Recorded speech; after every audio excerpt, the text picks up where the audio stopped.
Halinde mukokatini. Bakola sowani bbiri. Nebo naye Namukasa mwe mutambula temuyinake muliddeyo wadde. Buli we mutuuka sala. Watulwisiza emmere n'etugwamu. Mwebadde boogerako Idi muzunga. Idi mugenda muzunga muwuzuuma. Buli we muwulira emmere bwe mugenda. Nze bannange n'emmere tetwawukana. Nze n'emmere tuli tuti. Naye ng'oli otya Namu? Jendi. Namukasa olabika bulungi. Oh, mashallah. Abanda bize. Nzikiriza nti love can make you glow. Ai nawulidde ngamba nti bagamba omusajja wali weesibako mwesibe. Ngani agambye. Mwe yali yakugoba dda. Nengamba naye abo abaana. Ffe kati ababimanyi ba insider. Era si Oyo muva na ku voice call 9:14. Kati ziri 9:46. You can atenga bwe twogera sawa 2 sawa 3. Nazazi.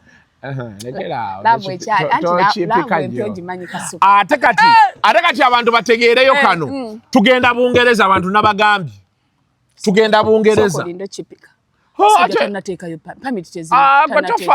Gwetofaayo nze kyenkugambye kyekyo. Tugenda Bungereza. UG Fest. Balyoke bandagamba penze Bungereza. Bwakwata wano bwakwata. Ekigendo bbeere Bungereza. Tubakola edition ne Zaddi. Awo. Daddy ajja tuwa yakandi. Daddy atuwa yakandi. Kyamukola yamutuuka eri mufuna nga Airbnb. Ne mutandika omuntu wamwe mwefumbya sibaliki. Cook with the lubes. Akukwatako mu kiwata ati boti. Ng'oyambadde oloka top wanokoka. Ne muna omuntu obumpi. Namukasa abantu baffe. Omuntu agenda fa pressure essawa yonna era ffe tugenda Bungereza mu UG Festival. 5 July tuli awo. Kibalume. So abagala okulaba ku Namukasa ne Uncle Lubes kwolwo. We're gonna be coming. Yes. Sawa ya mapenzi. Egenda love n'okwegata. Uncle Lubes omwana ono mutwaleko Manchester. Omutwaleko Emirates. Omutwaleko ne ku Stanford Bridge. Yes. Twekwate tuti.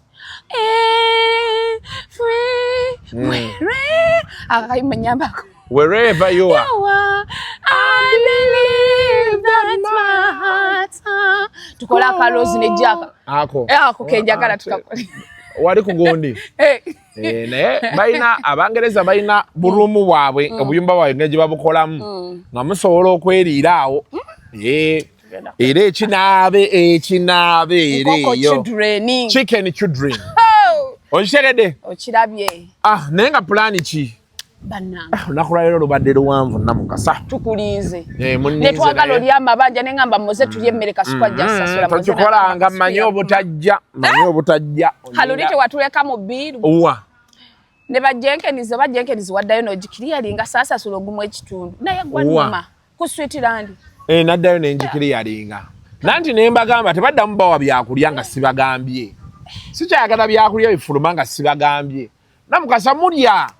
Omuntu ne mutuula nawo geno mayiza nga mulidde emitwalo 3. Nga gagudde wansi. Sya. Nalaba omwana nga yakatumya soda 4. Ne mugamba buladi kiki sodas. Simali alina ne bottle. Ate buli ajja bw'atuula ekyo bakuweeyo kaki. Nomugamba bakuweeyo kaki ogenda kasasula. Omuze gwa Mose. Biru tebaye n'asabirako oyina kyo. N'asabirako buli kimu. Bane Kasuku. Bakutenda gundi mwali yali mukwano go Suzan Makula. Family yali mikwano gyo. Nawulidde ku mikolo gy'omwana. Ate emikolo gya side ya Teddy. Naye bali okyayogera nabo abeeri. Abeeri ndudde. Sikyayogera nabo. Bakolera PR. Yegwa mukuna muse yalaba ku biwundu. Nedda munnaye by the way kankubulireko amazima. Kino nkikubuulira wano. Pastor Bujingo ne Suzan Makula, they have never paid me money to do PR for them. Never. Yes. Suzan Makula ekyangatta naye wakinna mwagala mu biseera bya ojjukira biseera bya radio yawe baali banyenyeza abayimbi. She stood ku Facebook okwo n'aga Kasuku mutuufu n'akiyimirirako paka ku last. Era be nawulira nga batandise omunyeenya. I came automatically.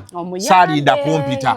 era enkolagana yange naye awo yatandikira otherwise era tebakuba nti yakolagana ne Pastor Bujingo nti oba bazze mu mawulire nandibadde soogera naye kuba yes nalaba ebintu bye yankolera na biki but nali mulaba like this other person nti akoze eki so omubiri gwe namuyirangawo ebiseera ebyo gwali guva ku ekyo Pastor Bujingo nasooka omulaba mu 2000 I think 11 nga China programs ze ku Demba awo najja nga tunyumya naye awo wabweru ne tunyumya nakuwaayo kaawo mutwalo gumu ebiri betugenda ku monitor eyo the same thing happened okutuusa programs ze wezaavaako okitegeera so nze twali twemanyi tetuli deep nti oba nina kyemumanyiko nnyo era nze n'ebyo bya famire ye nali mbiwulira gusooka because nze bbanga nenabeera naye saamanyako ku Teddy n'abaana be so actually I don't think I've ever spoken to Teddy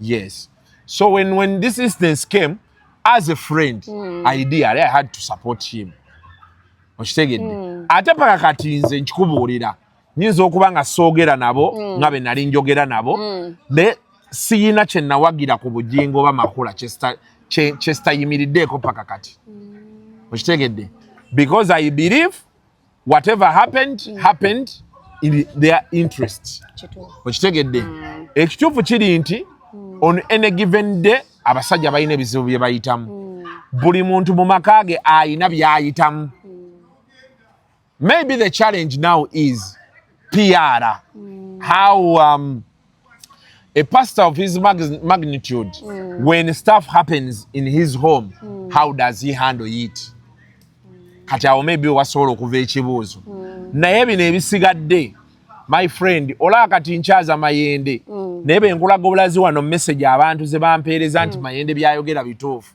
you'll be shocked people in marriages things are going on bintu bingi bigenda mu maaso kati ku bino ebyabaana be wano byaga nti abamiisinga kati awo where I differ with him there waliwo ebintu ebimu nga bw'obikola olina sibalo bosala olekewo mama w'abaana n'abaana baleseewo nina omusajja omu yankubira essimu kyali wange nakati twogera yankubira essimu naŋŋamba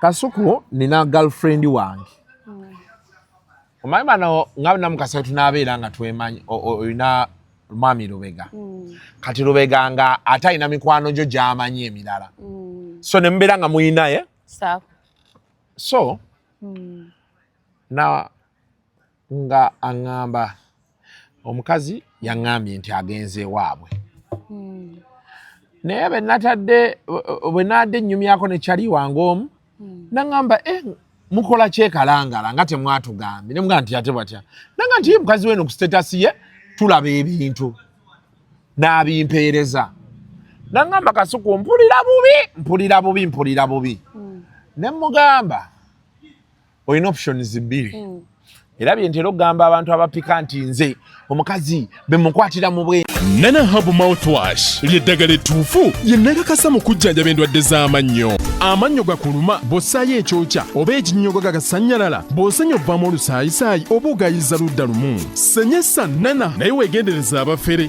tebakuguza kappa mu kutiya musange mu famasi zonna. Nana yakakasibwa National Drug Authority.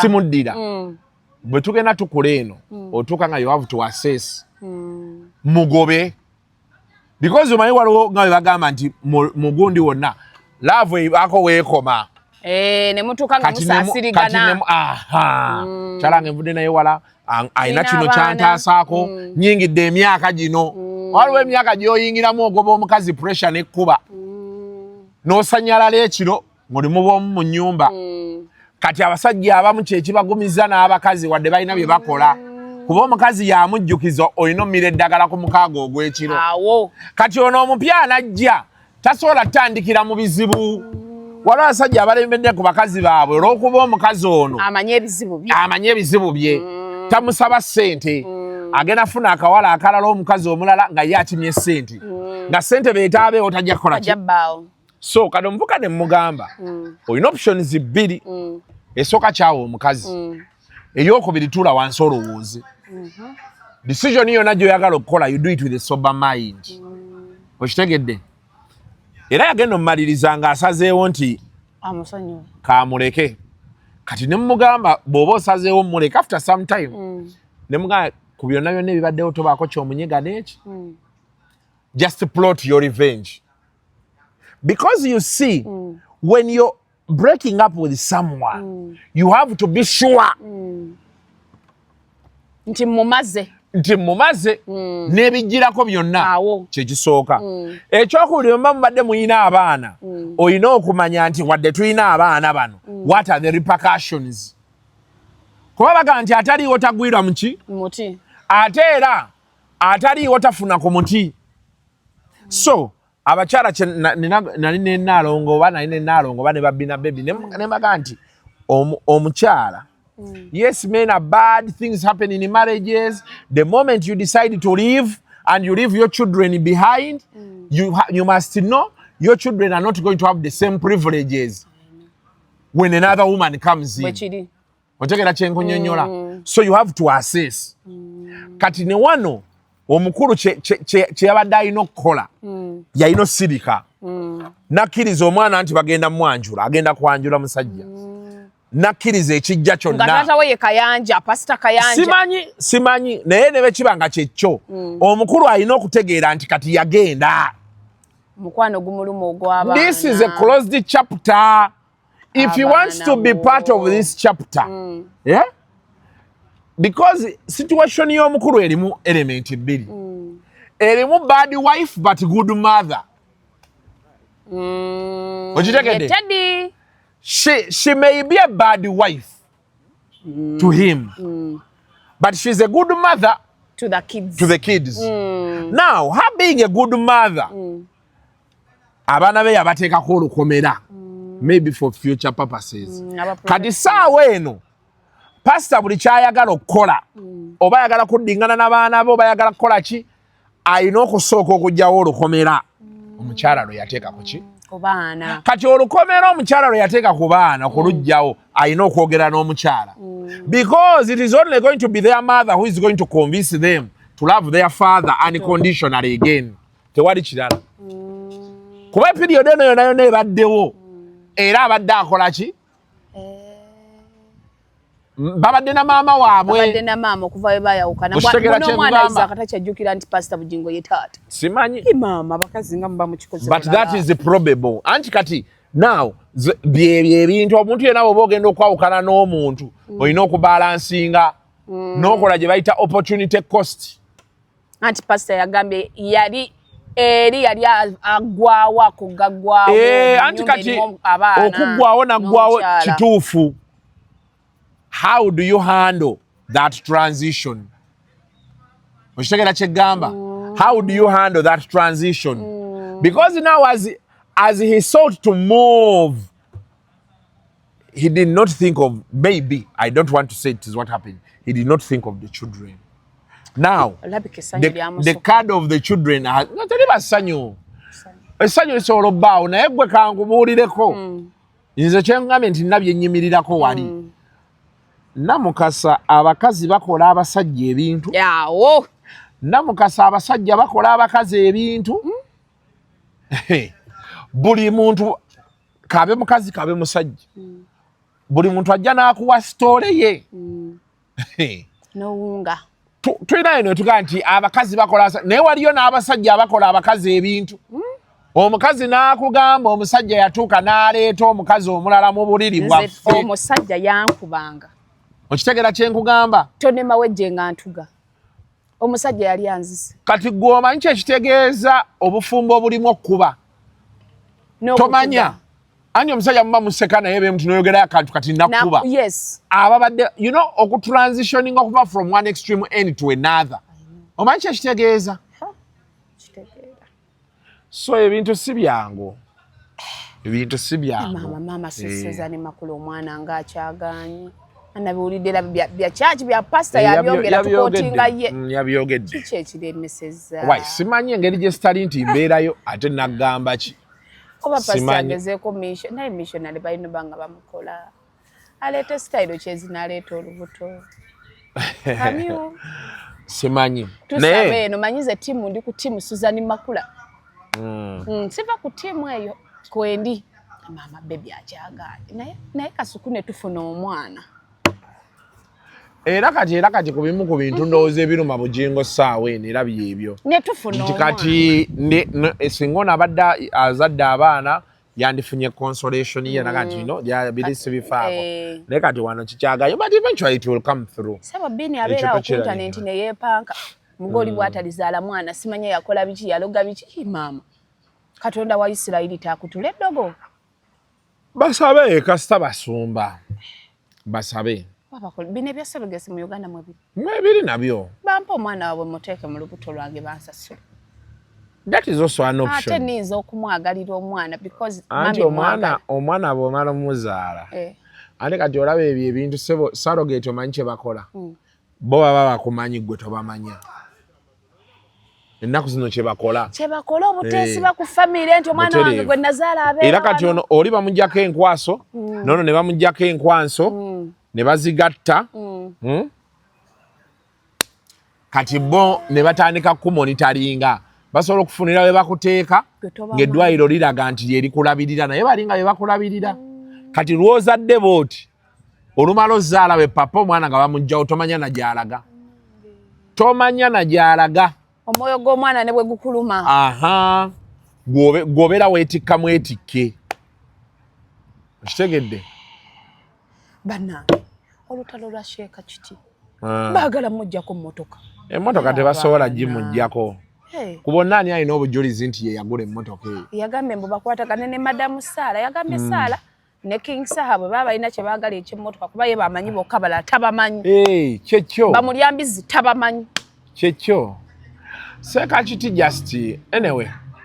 Omanya ebintu by'eddiini ebyo, ddiini n'obuwangwa buli omu alina bw'abiraba. Biri sensitive. Nanne Seka kiti asirike. Akakkane. Alina okukakkana. Okitegeera. Kati Seka kiti alina okumanya. The world we are living in is a global village. Olunaku olwaleero Saudi Arabia eddiini gy'eva. Abakazi baali tebakkirizibwa bavuga mmotoka. Baali tebakkirizibwa bagenda mu sinema. Baali tebakkirizibwa ebintu bingi. Bagenze babita. Saudi Arabia yennyini balina ebifo bye badesignators nga byo babikkiriza ottunda omwenge. Okitegedde? Gubadde gulyo nga gutundibwa. Naye kati waliwo ebifo bye bataddewo bye badesignatinga. Lwaki? The world is now a global village. Bagenze okulaba Dubai kata zibaddukako zigenda. Bw'omukyali mabega. Okitegeera. Kati ne basalawo nti nedda. Tekijjako because kati saawa eno tosobola ku bankinga ku bawalabu bokka. Abawalabu batini. Ate abawalabu kati mwezi ensi ezo Saudi Arabia, Dubai biki batini nnyo ba originals. Kati abasinga era baveeyo Pakistani wawa obusi ezensi sima Iran wawa ezibonaabona gye bava ne bakola ki? Kati bagenda okulaba nga they need to, you know. So the world is a global village. Some have his views may be right to him, even in the Quran.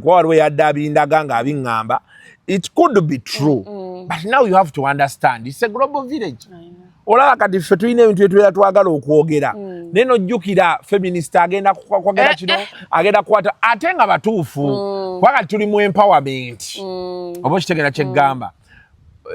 N'omuntu tabeeko right na kuwa opinion ye. Auntie, but you see, Auntie Amini yagamba.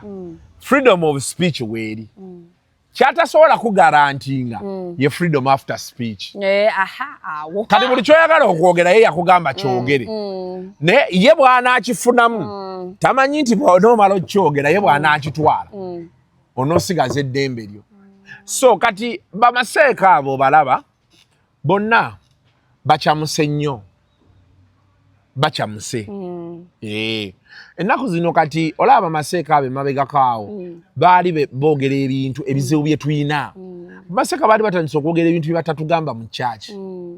Abalokola awo boola wala nnyo ku byafuula Pastor Bujingo w'amaanyi. Pastor Bujingo eri enjiri y'okugwa ebigo yagireka emabega. Nadda ku njiri y'oko okuliisa omwoyo. Nti ajja n'akugamba edda Pastor Bujingo yagamba. Ekyogenda gula emmotoka. Ekyo wadde yakyogeranga edda. I don't know today what he says. But even if he said those things those days, yalinga akoteerako nti genda okole. ne mu lunch hours nga akugamba nti wali kikuleeta wano basa Bujingo oyo wala omusajja nga avuga boda wano amita Sadati yalina mukyala we n'alokoka avuga boda awo omukyala bw'agenda ng'asabira wa Bujingo Sadati n'amugamba togenda mu overnight nga ne Pastor Bujingo yabyogera nanga nti omwami baba takukkiriza tokola ki tojja omukazi n'alemerako Sadati n'amutikka paka wa Bujingo Bujingo n'amugamba face to face nti essaala yo Katonda tagenda giwuliriza nga towuliriza mwami wo bye bimwera ku byabaleetera okukola salt media bano abantu omwami takkiriza omwami musiraamu obiwulirire ewaka oba kitegeera kati yeeyo eyali enjiri yaani ya Pastor Bujingo nemwagaza abantu bangi nnyo because he was realistic kati ekyo abasumba abalala bakikopa era ne kibaagaza nnyo kati n'abo bagundi abo abasheeke ba haji babadde boogera ebyo ebintu nga batugamba waki okola booti bw'oba obadde botokola booti like modern day problems ebizibu bye tulina kati ebyo bye batandise ebyo ebyokuyingirira amadiini amalala ekyo kibi kintu kibi nnyo abantu abatakimanyi olaba Buganda riots omanye kyali kizireese bagana kabaka ogende Bugerero olwo naye gwe omanye ekyatuuka waawa omanye abagande omanye kyali wano omanye abantu abaafa nali mu P7 omanye abantu abaasibwa nze nali ndaba nali ku ndera awo tanka ne zijja munda mwennyini awo wuliriza ono ebyo bitraka by'amagye ebyo ne bayiwa ab'amagye abantu ne batandika opanikinga installation z'abasajja abali mu gavumenti ezo ez'amaanyi ne baziyiwako ab'amagye abasajja nga batya omuliro gwayaka wano tulowooza nti byassaaga bya ddala kati bw'oba otandika otteesa ku bintu ebyo ebiri sensitive obirekamu gwe beera ku kikyo kati namugonga amukwatirako wa gwe yali ateesaako kati nze problem gye nnina mbu ate ye alemezaamu bwe ndabanga alemezaamu anti ndaba ku Twitter oba nti yabagambye yetagenda kwetonda kuba yayogedde kyamanya ekituufu asirike abireke abireke twabadde tukyali kuseeka kiti agukumye ne Fifida Queen n'abaleetera baani abasiraamu anti kati ebyo byonna kyekiri kyenkugambye emmeka gye bagenda okukwata ku kabba biki kati ate waliwo omusiraamu ate agenda okunyiiga Yesu beda n'anyiiga kyenkunyonnyola kati kyebeekola oli bwamuyita shoti bahu olutalo tulukumemu tonnalulaba Fifi bw'ayita Zubeda shoti bahu naye tekyetaagisa naye lubadde lunyumamuko akazigo katini ka spice katini oli n'agamba CEO yanga CEO oli n'amugambye bye twabikolakola dda shoti bahu neŋŋamba anti kati era tuddayo wali wa kiti singa teyayogera ebyo singa tetuli awo okitegeera kati buli omu baanaagenda adifendinga ekikye kuba oli yakyogeddeko tugenda kukomawa okitegeera kyeggamba so nga ate kati senga tuli mu birala so that is just life olutalo lwa Fifida Queen ne Zubeda lubadde lunyumamu kawanu push gwe lusindike naye nze ndaba nze ndaba terwetaagisa kati Fifi ali bweru wa ggwanga ono ali wano there are two different hustles everybody is at okitegeera omanyi kati izo olaba Namukasa kati ze n'entalo z'embeera ndaba ezijja kati otuula wansi nojja nogamba n'olutalo ngenda dufunamu ki okitegedde bino ebintu ebiraba bino ebintu by'okwerangira ku social media you are just dancing to the gallery nobody gives a damn okitegeera olina zivaamu kubanga buli lutalo nze bonna benda abalwana entalo buli omu avaayo awera tuwa bwino wa munne kati ogenda omumaliriza bwino abuze bwino waliwo ajja oyo ewaabwe bali abantu kati nze my challenge with all of that is this oli bamala otugaa nti oyo bali ewaabwe abantu police doesn't get involved. Okitegedde? Naffe abalabi tukomaawo. Era otambula ku street n'otambula bulungi ebibyo. Yes. Kati awo wentulira wansi and I ask myself the intention is what? Because you have to ask yourself the intention is what? So, ideally, I think what happens is people should look for money. Abantu banoonye ssente. Bave mu kwefumaluma. Abantu banoonye ssente olaba Namukasa. Omuntu asobola okugamba ekintu. Ng'oli ku Serena Kigo. Oli mu pool. You will never feel the pain. Naye omuntu asobola okugamba ekintu ngo otudde nga ne wooli toyina wadde ekyemisana. Noyisibwa bubi. Yeah, so what happens is people should just work on improving themselves. Bino byonna betuyomba tebikyalina makulu. And nobody cares, by the way. Kubanze nkubuulidde nti osanga eyo abantu oli n'akugamba kati Kasuku waki ate wabadde oyo kati n'otulwansi n'ogamba naye kati nga nawe lwaki oleeta abantu abavuma abantu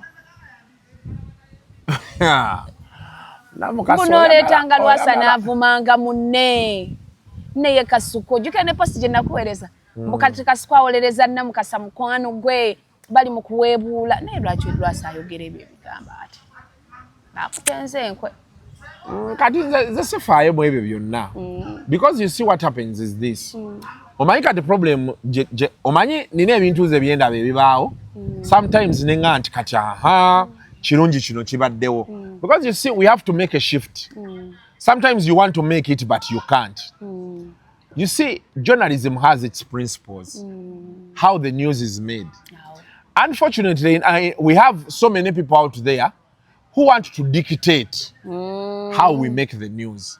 Kati nalaba abaali bagamba nti simaya wakindeeta lwasa. N'ayogera ku Nabatanzi. You people, you are free to start your own YouTube channel.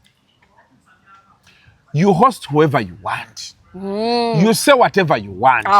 Naffe wano wetuli tujja kukeera ku makya nga tuweddeko. Nga waliwo abaana abaliko era mugambe nti wabula abaana abo katukole bw'oba olina ky'oyagala okuŋŋamba ku lwasa you're not going to change my mind by shouting at me. Okitegedde? You're not. Oba okitegedde? Nabatanzi has never told me that she has a problem with whatever is being said. That is one. Two, tewaliyo nga beekwana. Okitegedde? You don't know what happened between them. Oba okitegedde? Me have never hosted Lwasa. Nga twogera ku Nabatanzi. Nti okuba twatandika paka gye tugenda. Nti show ya leero ya Nabatanzi. No. Tuba tunyumya nga betunyumya. N'abaako kyajjukira n'akiteekamu. Nange yalyanga miliyoni nga buli wajja ebbiri azitwala. Kati nze mbeera mugambye abyogere. Waki oyagala onyigiriza the messenger? You don't want to toyagala kunyigiriza nannyini message. Okitegedde? Bagamba baba baleeta argument zaabwe bagamba Lwasa yavaako tategeera. Baba tategeera waki olumwa ng'ayogera by'ayogera. Atategeera. Okitegedde? Kati ekyo mu luzungu bakiyita gagging. They want to gag me. Yes, they think that I'll be a very easy target. It's not going to be like that. Ate anti-fulu nga yabikuliko ng'alimu erinuwa y'enkadde.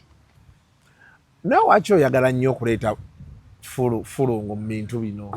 Mu nnuwa y'enkadde nga mwatuvumira n'eddola enfuzi.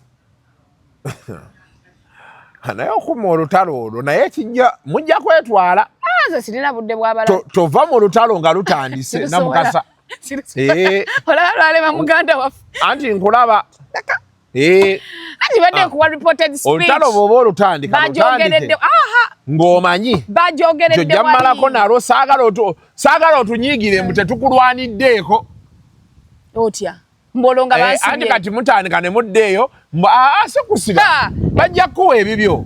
otandike mukati temuze kunnwanirako ebyo kati sikyabyagala mutandika entalo zammwe tetubaayo halfway thejja ne mwagala tubeere mu ntalo zammwe kati ebyo nabigobye buli muntu tandika olutalo ng'omanya ojja kumalako nalwo so kati okoye n'okuhostinga entalo togenda kuddamu leeta abantu balina ntalo nze I am free to host whoever I want. Ne bw'aba avumya omulala. Ne bw'aba avuma mulala. Tukyali waawo tetunnavaawo. Me I'm going to host whoever I want. Depending on what I want. Okitegedde? The only solution I have, if Namukasa I host someone who says anything about you, the door is open for you to come and rebuttal. Okitegera kyegamba? Era ne bana abagamba ebyalwasa ebyani nani. Me I think talk to Nabatanzi. She's a journalist. Yasoma amawulire. Nabatanzi ajje. Yagasoma. Simanyi but she's a journalist akola ku BBS.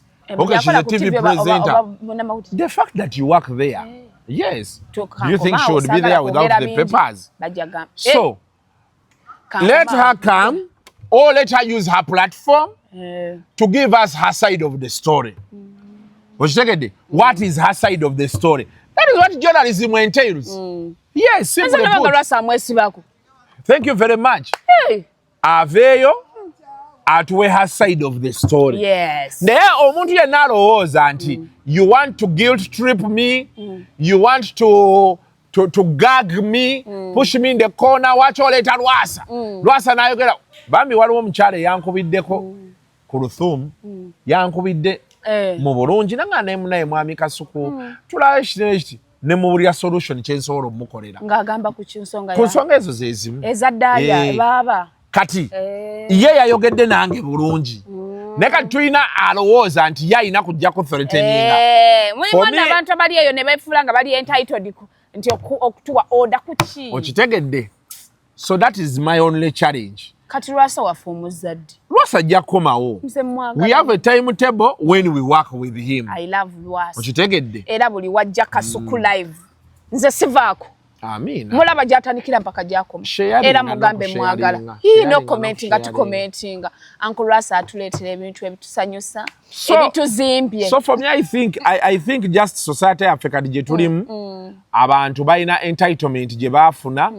Omuntu abeereyo yena alowooza asobola okukubuulira bw'olina okulwaninga bizinesi yo. Okitegedde. Kati we wali obuzibu wokkaawo. Naye omuntu kasita ategeera nti this is someone's business, this is how he runs his business, how do we find a middle ground in his business, it becomes easier.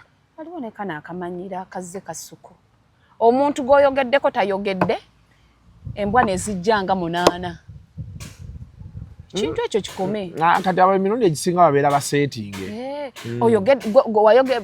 Wali ku Lwasa, Lwasa ayogedde ebibi ate bajjira Kasuku lwaki nnyini gwe boogerako tajjala. Ezo embwa zisirike. Era nannyonnyodde ku Luthumu. Ne mga ku Luthumu gwe ndeetera vidiyo emu beeti. Nga museetinga. Kuba bali baga nti wamuseetinze. Waliwo ebintu byolaba ng'emboozi efulowinga. Nga batufu be tubeera tunyumya naawe ne tusuulamu lubega. Kati oli ye n'akireeta. And so for me I think these all things of coming and you rant, Kasuku wakyokyaza ono, yakoze bwati ne bwati, you can just ask the person you're trying to defend to either reach out, give their side of the story. And by the way, waliwo n'ekintu ekirala ekikolebwa. Ffe twali tukyali mu mawulire. Ng'omuwandiika ku minisita n'ajja naganjangu tumiitinge. Naga nti ekyo kati kireke. Okitegedde? Hey, naga nkireke. N'okivaako ekyo n'okikola ki? So we just need to go back there and we see how things work out. Bane okimanyi gundi baatabuse mbone Atabusse. Grace Khan. Tumanyi nti yali afunye management empya. Grace Khan ye ng'omuntu. Mwanosho. Naye Atabusse naye kati ye talaba teyali agendamu. Yali agendamu ki? Yali agendamu ki? She's high risk. She's high risk.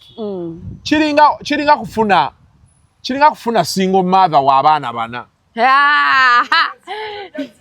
Kyenkugamba.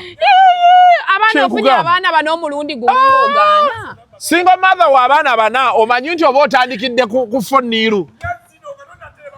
Omusajja ate kati Katonda ayinza okuyamba nga taata waabwe ali omu. Nomanyi nti contention gye nnina eri ku musajja ki? Bagweko nga buli omu ne taata we. Balunga ebya station. Olina okulwana abasajja aba bana. So kye bayita high risk. Kuba abasajja bo balina engeri gye bakolamu ebintu. Olaba omukazi ng'azzeemu nnyirira nga basembera. Ogitegedde? So Thaddeus should have seen that coming and not wasted his money. Na sente ze yataddemu tebannafulumya kayimba. Ayina okuziza okuba gyeziri. Mu studio. Naye gwe kati kankubuulireko bw'owulira nti omuntu agenda kumanaginga munne. Omanyi kye kitegeeza? Agenda teekamu mani. Omuntu omubeeramu kuviira ddala kulya, kwebaka. Byonna manager yabikola. Ate abo bamanager nga yazze nti kati yakulimu. Va ku bino mbw akusanze oyinamu. Manager akusanga ng'alina okutandikirawo from the word go. Kutandikirawo osula. Kulya, kunywa, kwebaka, kutambula, kwambala. Ne mubeerawo awo nga balina okuredesigninga image yo yonna nga temunaanafulumyayo wadde oluyimba. Ne gulyoka gujja bagira. Enno byaganye. Kati ebyo byaganye Thaddeus ye yawonye. Grace Khan, nze nali manyi Grace Khan bw'anaazaala ajja ttereera. Ak'obuzadde. I don't know what is happening with her. I don't know. But she needs to put her house in order. Ekirungi kyalina nti waliwo abalabirira omwana. Tali wa Makula? Aliwo anti. Abeereeyo. Mukama amuyamba n'afuna eyo favor. Manyi singa alina omwana bambi. Senga kiralamu. But Grace Khan, she's a very wonderful musician. She's a nice person. Oyina ka video ke walaba ng'agenze wa antifulu ng'atamidde ne bamugamba yimuka we bamubuulirira. Yali atamidde? Ng'asibidde ku ndose ng'amwenga amuli kati. Madde simanyi nti yali atamidde. Anti Grace Khan ampalana. Akuwalana? Yanvuma okufa. Kati okiwa omuliro. Sikiwa muliro nkunyumizaako kunyumiza. Namukasa bagamba bakubidde. N'alyoka anvuma n'ampemula ne ŋŋamba.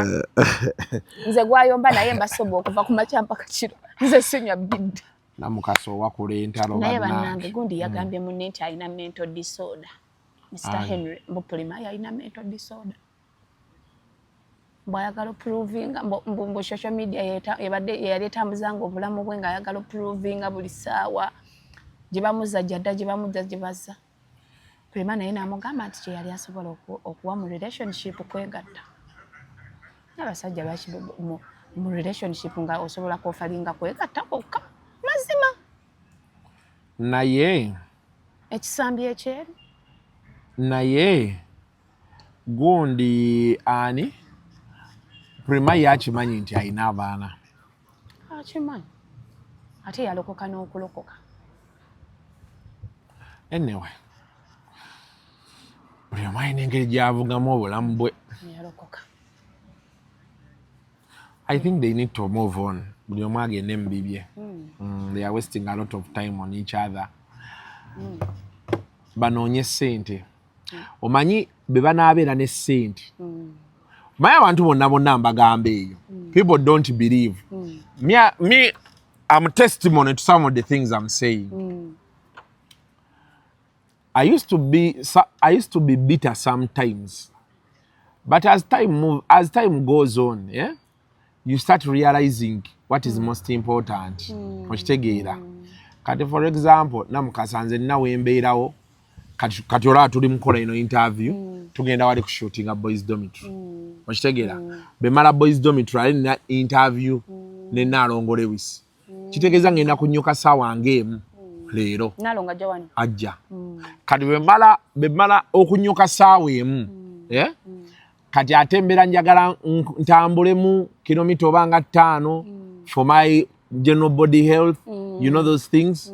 Mbeera njagala nyweyo kabbiya kati naku zino nawe mbeerawo nga njagala genda tuula nze bakyali bane kati abamu balwawo okundaba.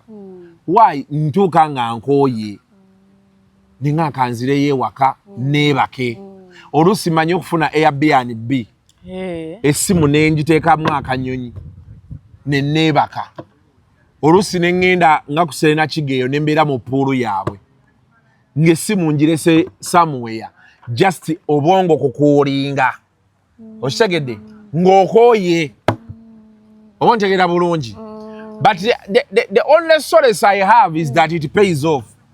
I make the money. The phone calls are coming through. We want to twagala tukolera kino, twagala tuyambe ne kino, twagala tukolere kino. So it is worth it. Okitegera kyengamba.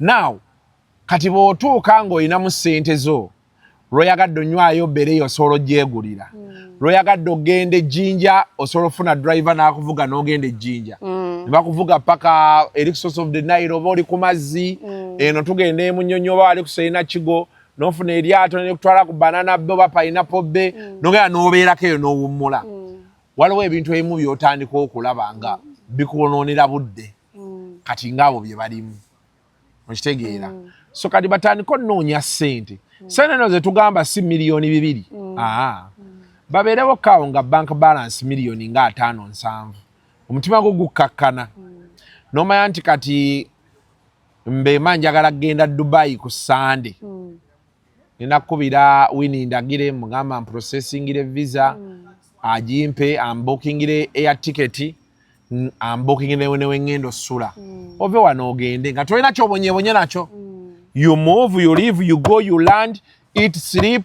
Winnie najja n'akukima n'akutwala ngenda ku Baji Khalifa ne mulya ne munywa n'akutwala ku kifo ekirala ekirungi ne mulya ne munywa 3 days later ng'okkakanya bulungi nodda. Ye bw'oyogedde ku ekyo tulina trip gye tutegese ne ba Shalom. Ogenda wa? Tugenda Dubai nawe kuwoli. Ndi July. Shalom tugenda ddi? July wafunye date.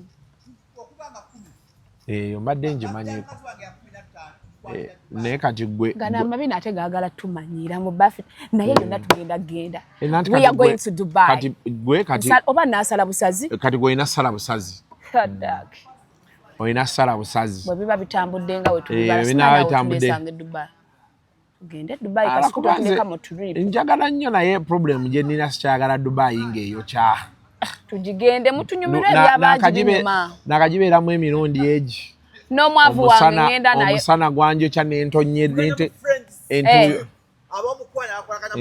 entuuyo ne zinzitulukuka beeziti so you know Kasuku tuleka mu trip we shall see about that ngameka okuva nga 10 paka nga 15 ababanga yamkaza nga 15 ngatsanga tuzogenda nga 12 awo tumaleyo wiki nambe Dubai okirabye ona kati gojja kusala nze mba nsala busazi ona agenda kubeera nizo butaba Dubai nga 5 July kya UK tekinna kutuka ono teyekakasa nti anaagenda oba sinafuna pamiti yange Jose tanampere tananjira bya pamiti sinagifuna wafunye iyo nze seetaaga pamiti nze ebinsobozesa okgenda e Bungereza mbiyina ekyo banga okimanyi era kati manya bumanya nti wenjagalidde ogirinnyanga nninnya anti jjukira nze ŋŋendera ku work permit kuba Jose yangambye agenda tuteerayo ffenna nga ttiimu gye yalonda naye yange sinnagifuna tulange bulanzi